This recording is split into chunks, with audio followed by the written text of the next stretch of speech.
Si Judas, na alipin ni Hesukristo, at kapatid ni Santiago, sa mga tinawag, na minamahal sa Diyos Ama, at iniingatang para kay Hesukristo, kawan at kapayapaan at paibig ang sa inyo naway paramihin. Mga minamahal, samantalang ako'y totoong nagsisikap ng pagsulat sa inyo tungkol sa kaligtasan nating lahat, ay napilitan akong sumulat sa inyo na inaaralan kayong makipaglabang masikap dahil sa pananampalataya na ibinigay na minsan at magpakailanman sa mga banal. Sapagkat may ilang taong nagsipasok ng lihim, yaong mga itinalaga ng una pa sa kahatulang ito, mga di banal, na pinalitan ng kalibugan ang biyaya ng ating Diyos, na itinatatuwa ang ating iisang guro at Panginoong si Hesukristo. Ninanasa kong ang ipaalaala sa inyo, bagamat nalalaman ninyong maigi ang lahat ng mga bagay, na nang mailigtas ng Panginoon ang isang bayan, sa lupain ng Ehipto, ay nilipol niya pagkatapos yaong mga hindi nagsisipanampalataya. At ang mga anghel na hindi nangadyangat ng kanilang sariling pamunuan, kundi iniwan ang kanilang sariling tahanan, ay iniingatan niya sa mga tanikalang walang hanggan sa paghuhukom sa dakilang araw. Gayon din ang Sodoma at Gomora, at ang mga bayang nasa palibot ng mga ito, na dahil sa pagpapakabuyo sa pakikiapid at sa pagsunod sa ibang laman, ay inilagay na pinakahalimbawa, na sila'y nagbabata ng parusang apoy na walang hanggan. Gayon may ang mga ito rin naman sa kanilang pagkagupiling ay inihahawa ang laman, at hinahamak ang mga paghahari, at nilalay ang mga puno. Datapwat ang Arkanghel Miguel, nang makipaglaban sa dyablo, na nakikipagtalo tungkol sa katawan ni Moises, ay hindi nang ahas gumamit laban sa kanya ng isang hatol na may paghalipusta, kundi sinabi, sawayin ka nawa ng Panginoon. Datapwat ang mga ito'y nangalipusta sa anumang bagay na hindi nila nalalaman, at sa mga bagay na talagang kanilang nauunawa, ay nangagpapakasira na gaya ng mga kinapal na walang bait. Sa aba nila, sapagkat sila'y nagsilakad sa daan ni Cain, at nagsidaluhong na walang pagpipigil sa kamalian ni Balaam dahil sa upa, at nangapahamak sa pagsalangsang ni Kor. Ang mga ito'y pawang mga batong natatago sa inyong piging ng pag-iibigan, kung sila'y nakikipagpiging sa inyo, mga pastor na walang takot na nangagpapasabsab sa kanilang sarili.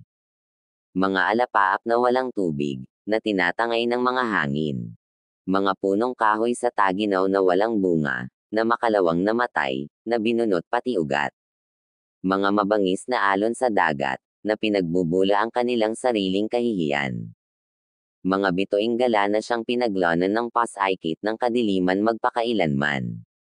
At ang mga ito naman ang hinulaan ni Enoch, na ikapito sa bilang mula kay Adam, na nagsabi, narito, dumating ang Panginoon, na kasama ang kanyang mga laksalaksang banal, upang isagawa ang paghuhukom sa lahat, at upang sumbatan ang lahat ng masasama sa lahat ng kanilang mga gawang masasama na kanilang ginawang may kasamaan, at sa lahat ng mga bagay na mabibigat na sinalita laban sa kanya ng mga makasalanang masasama. Ang mga ito'y mga mapagbulong, mga madainggan, na nangagsisilakad ayon sa kanilang masasamang pita, at ang kanilang bibig ay nangagsasalita ng mga kapalaluan, nangagpapakita ng galang sa mga tao dahil sa pakikinabangan. Ngunit kayo, mga minamahal, ay alalahanin ninyo ang mga salitang ng unay sinabi ng mga apostol ng ating Panginoong Hesukristo.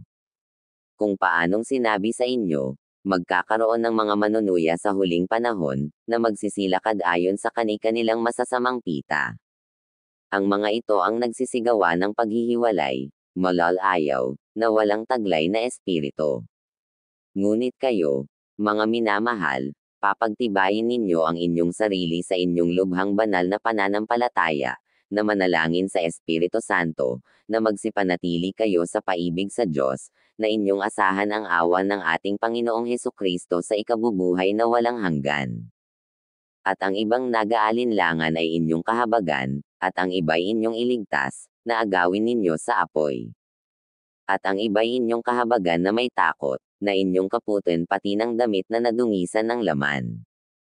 Ngayon doon sa makapag-iingat sa inyo mula sa pagkatisod, at sa inyo'y makapaghaharap na walang kapintasan na may malaking galit, sa harapan ng kanyang kaluwalhatian. sa iisang Diyos na ating tagapagligtas, sa pamamagitan ni Hesukristo na ating Panginoon, ay sumakanya nawa ang kaluwalhatian, ang karangalan, ang paghahari, at ang kapangyarihan, sa kauna-unahang panahon, at ngayon at magpakailanman.